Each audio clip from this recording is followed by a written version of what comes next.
evening. Welcome back from vacation, everyone. Parshas Beshalach, also Shabbos Shira.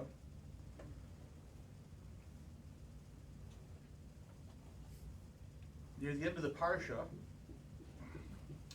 which included the actual Yetzias Mitzrayim, actual leaving, the actual splitting of the sea, Kriyas Yamsuf, saving of Bnei Israel finally, as the Egyptians all meet their end in the sea, and then the challenges having to deal with a lack of water and lack of food, and we get the miracle well, and we get the miracle man. At the end of the parsha, we have the battle of Amalek. It's quite a jam-packed parsha. Near the end of the parsha, I want to focus on one little thing here. When it's, I don't know, lose track a little bit. It's the fourth, the fifth, the sixth time that the Jewish people were complaining, having an issue with something. This was about water. Not having water, we shouldn't underestimate how big a deal that is. Pasuk says that Moshe cried out to Hashem, and like, really, it's enough. He said, "Vaytzak Moshe al Hashem lemor ma'aseh l'mazeh ubnadu skaluni." What am I supposed to do with these people? Anymore, they're going to stone me. It's like, how much? I mean, they can kill me. So Hashem tells him, Hashem tells Moshe,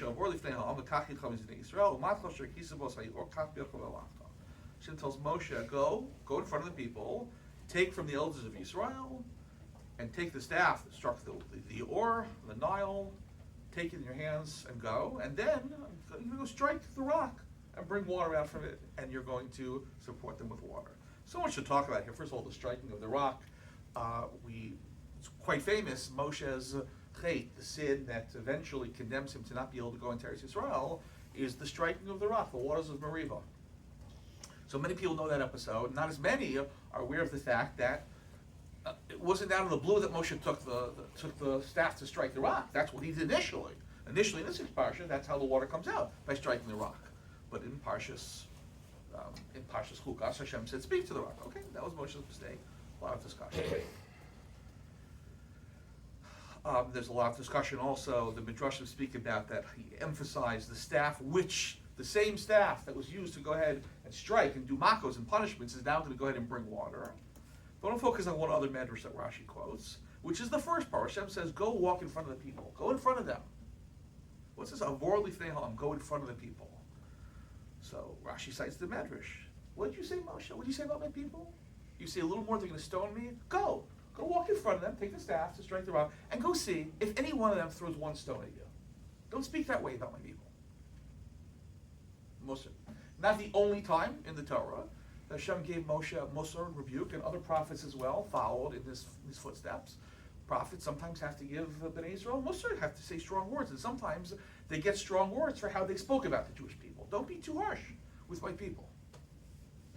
Let's remember, this was the people that after leaving Mitzrayim, before they got to the Yam Suf, cried out to Hashem, weren't there graves in Egypt that we couldn't die there?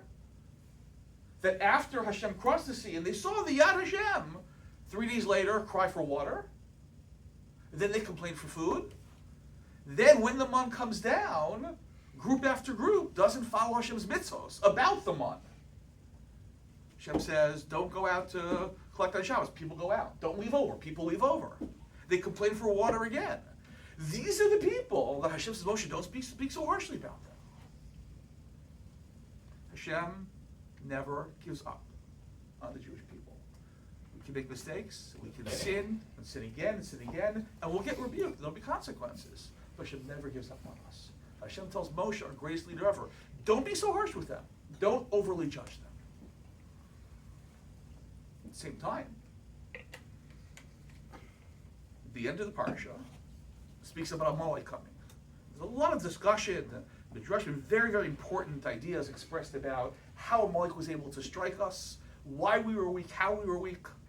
And one of the points, Rashi quotes a Medrash, is the pasuk right before Vayavo Amalek says that the name of that place is called Masu Meriva because of the quarreling of Bnei Israel, and they're challenging Hashem, saying, Hayesh Hashem b'kirbeinu imayin. Is Hashem with us, or is he not? So Rashi cites the Medrash. Again, this father who's taking care of his child and protecting him from all of the wilderness and all the terrible things. And then on the father's shoulders, he asks him, like, have you seen my father? I was like, who do you think's taking care of you the whole time? And basically he leaves him to the elements. So Hashem says, you can ask that, Hayesh Hashem b'kibeinu ayin, after all these miracles, all these things, you say, is Hashem really with us? And they're open to attack from Amalek. So this is the same Hashem who tells Moshe, don't be too harsh with my people. At the same time, it's not because Hashem says, oh, you sinned, it's okay. Don't worry, child, I forgive you, I forgive you, I forgive you. Doesn't mean that we get away with everything we want to do without consequences. Hashem is also going to judge us for what we do. So this is balance. Hashem saying, don't be so harsh. Don't be too harsh with my people. At the same time, when there has to be accountability for doing wrong. This balance of Hashem always giving us another chance, always forgiving us when we do tshuva, never giving up on us as individuals or as a nation.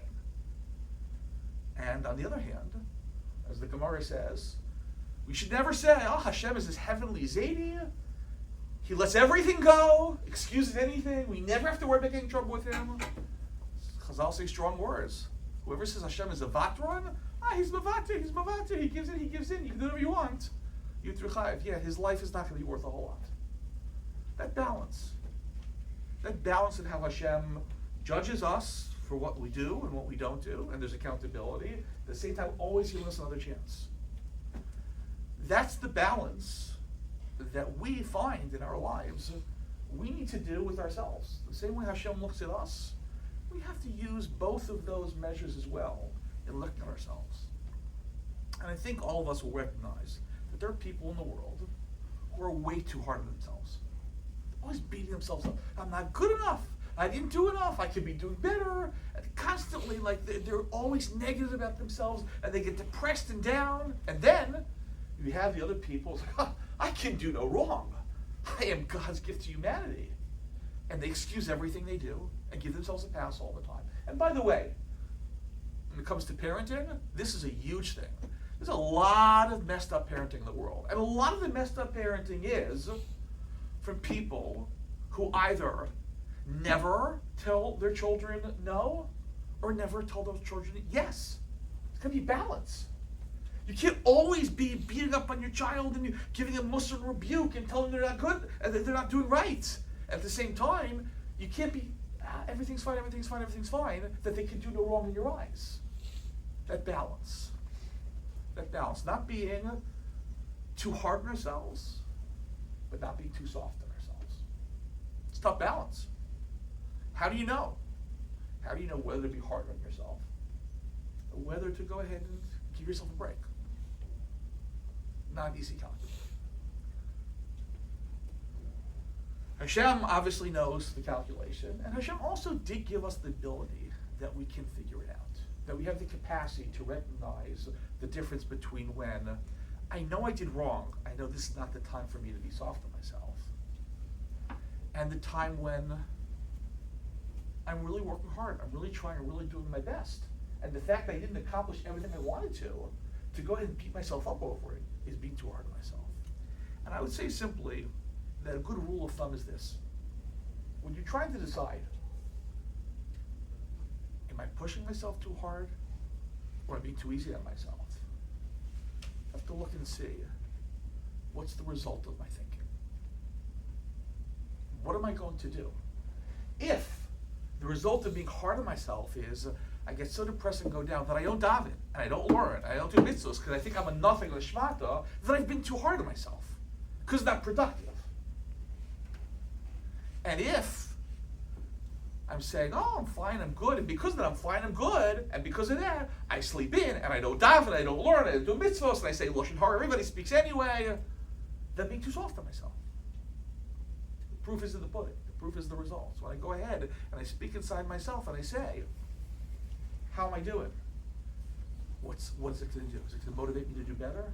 So sometimes the way to motivate myself to do better is to be tough on myself, push myself. I can do better.